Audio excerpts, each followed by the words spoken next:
Hello everyone! Ang atong pagalutuon karon ang ginisang talong. Unang pagabuhaton, hugasan ang talong usa sliceon. Hiwaon. Hiwaon ang ahos, garlic. Hiwaon ang onion, sibuyas, bombay.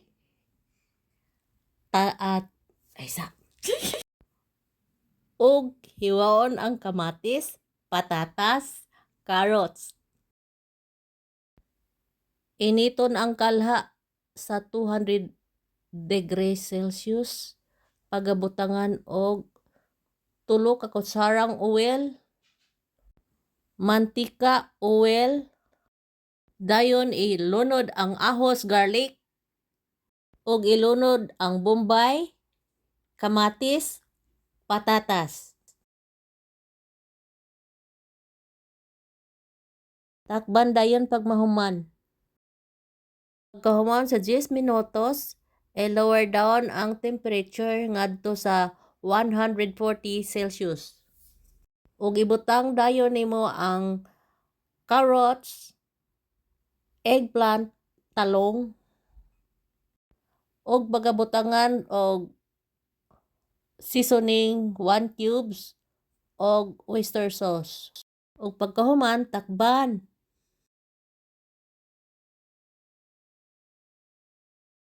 O ganahan mo, butangan ninyo og mag-add og spring onion og paprika para guwapa. I-mix nimo sa talong and then done. Ready. Okay. Ready na. Enjoy your meals. I-try ninyo nga recipe unya itag ko ninyo sa video or picture.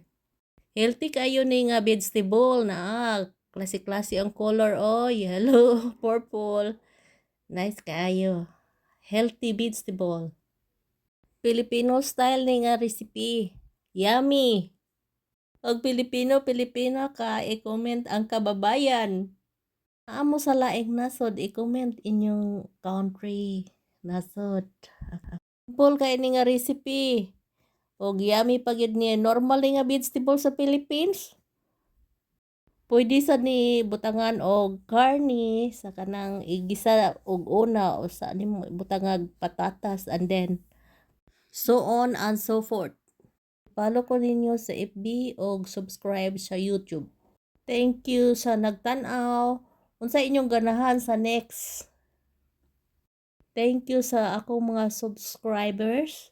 Sa 24 subscriber, thank you very much. Until the next recipe tutorial, thank you very much. Bye-bye.